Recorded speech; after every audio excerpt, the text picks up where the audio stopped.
Mga kabahagi sa Metro Manila at sa buong mundo, welcome po sa Professor on Air ng Radyo Pilipino Media Group. Binabati ko ang mga taga-subaybay sa ibayong dagat at lahat po na nakikinig sa sister stations ng Radyo Pilipino Network sa iba't ibang probinsya sa Pilipinas. Tayo ay napapanood ng high definition at live sa YouTube channel. Ganon din sa Channel 100 ng Converge Cable TV System sa buong Luzon. At yan po naman sa RTV Tarlac Channel 26. Ito po si Willie Perez. Narito ang mga tampok na kaalaman. Mga kamag-anak na toxic at nakakapinsala daw sa mental health ng tao, dapat ay distansya ng konti. Ayon po yan sa mga eksperto.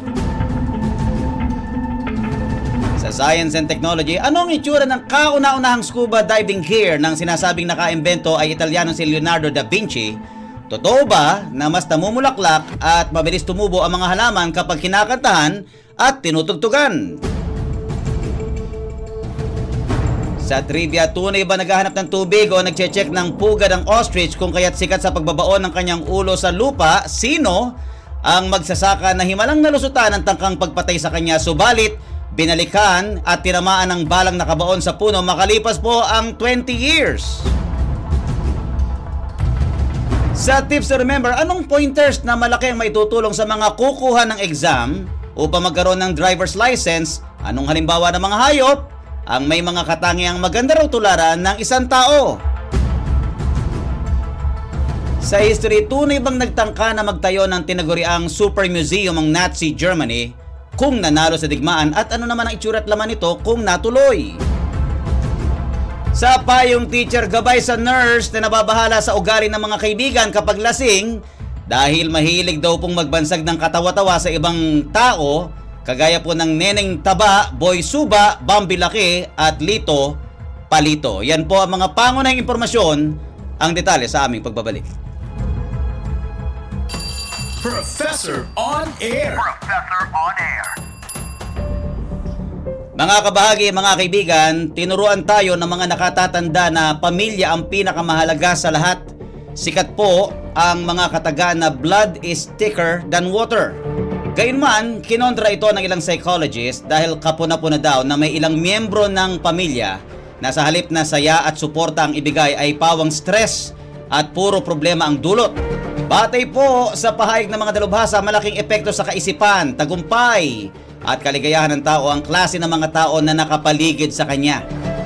Kung puro negatibo ang pinakikita, pahayag at ginagawa, makakatulong daw na dumistansya kahit hindi madali kung nakakaminsala na sa pagkatao ng isang individual lalo at umiidad.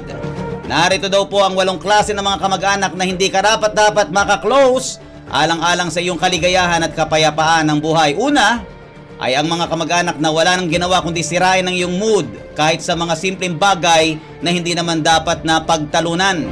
Nandyan din sila na wala ka nang ginawang tama o matino at sila mismo ang hahamak sa iyo sa halip na pahalagahan ng ilang tagumpay sa buhay. Dapat daw pong talasa ng pakiramdam sa ilang kamag-anak na magaling lang kapag may kailangan, subalit kapag ikaw ang nasa kagipitan ay walang pakialam o anumang pagdamay.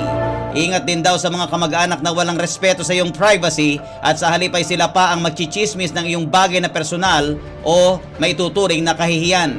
Ang ibang kamag-anak naman, ungkat pa rin ang ungkat sa nakaraan kahit pa sila ang dahilan ng masaklap na nakalipas na kapag nananariwa sa kaisipan ng tao ay masakit at nakakasira ng araw.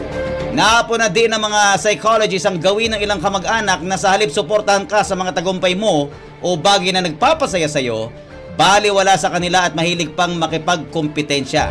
Kahit malaki ka na, may kamag-anak naman na hindi papahalagahan ang mga pagbabago sa buhay, sa iyong buhay, at sa halip ay inuulit-ulit pang ilang nagawa mong mali noon na dala ng kabataan. Meron ding mga hindi ganoong ka-negatibo sa kanilang pakikitungo sa iyo, subalit halata mo na walang pakialam dahil walang ibang mahalaga sa kanila kundi sarili, pakinabang, pera at pasalubong.